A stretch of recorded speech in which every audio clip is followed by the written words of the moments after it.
ഇന്ന് ഹോസ്പിറ്റലിലേക്ക് പോവാണ് കേട്ടോ. ഞങ്ങൾ വൈകിട്ടായപ്പോഴാണ് ചേച്ചി പറയുന്നത് മോനെ ഒന്ന് കാണിക്കാൻ വേണ്ടി പോകണം, നമുക്ക് പോയിട്ട് വരാമെന്നുള്ളത്. അപ്പോൾ അവിടെ നിന്ന് തന്നെ വിളിക്കുകയാണ് കേട്ടോ, ഇഞ്ചു ഞങ്ങളുടെ കൂടെ വരുമോ എന്നൊക്കെ ചോദിച്ചിട്ട്. അങ്ങനെ ഞങ്ങൾ 3 പേരും കൂടെ CM ഹോസ്പിറ്റലിലേക്കാണ് കേട്ടോ പോയത്, വടകരയുള്ളത്. അപ്പോൾ അവിടെ എത്തിയപ്പോൾ തന്നെ എൻ്റെ അടുത്ത് കഥ പറയുകയാണ്, നമുക്ക് ജ്യൂസ് കുടിക്കണം, നമുക്ക് കൂൾ ബാർ പോകണം എന്നൊക്കെ പറയുന്നുണ്ട് കേട്ടോ. ആൾക്ക് പല്ല് വേദനയാണ്. നമുക്ക് ആദ്യം മനസ്സിലായിട്ടുണ്ടായിരുന്നില്ല എന്തുകൊണ്ടാണ് അങ്ങനെ വീക്കം വന്നിട്ടുണ്ടെന്ന്. അങ്ങനെ ഹോസ്പിറ്റലിൽ പോയി ഡോക്ടറൊക്കെ കാണിച്ചപ്പോൾ ഡോക്ടർ പറഞ്ഞു പല്ലിന് നീരിറങ്ങിയതാണെന്ന് പറഞ്ഞു കേട്ടോ. എന്നിട്ടും ആൾക്ക് അവിടെ നിന്ന് ഇറങ്ങിയപ്പോൾ തന്നെ ജ്യൂസ് വേണമെന്നൊക്കെയാണ് കേട്ടോ പറഞ്ഞത്. പിന്നെ പല്ല് വേദന ആയതുകൊണ്ട് തന്നെ അധികം മധുരങ്ങളൊന്നും വാങ്ങിക്കൊടുത്തില്ല.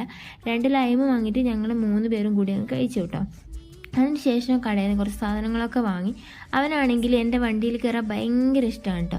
മുന്നിലാണ് ആൾക്ക് ഇരിക്കാൻ ഇഷ്ടം, പക്ഷെ ഞാൻ മുന്നിൽ ഇരുത്താറില്ല. വീട്ടിലിരുന്ന് ആ കുഞ്ഞി കൈയോട് മുറുക്കെ പിടിച്ചിട്ട് കുറേ കഥയൊക്കെ പറഞ്ഞങ്ങ് ഇരുന്നോളൂ കേട്ടോ.